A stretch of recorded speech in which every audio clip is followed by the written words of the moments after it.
Welcome to Seton Hall Prep's groundbreaking ceremony for the Digital Classroom Edition and the Front Entrance Renovation Project. As we do all things at the Prep, I invite Father Bogomil to lead us in prayer. And of the Son, and of the Holy Spirit. Amen.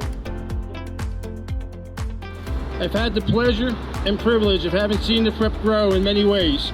Breaking ground today is exciting, as I know the benefits our students, faculty, and community will gain. We will soon have 2 new state-of-the-art classrooms that will not only help our students while they're here, but also greatly benefit them by adjusting to college and internships.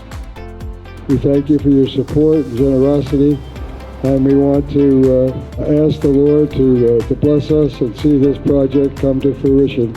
And I'm sure it's going to be a beneficial help for all of us here at the school. So thanks again for being with us, and may God bless you.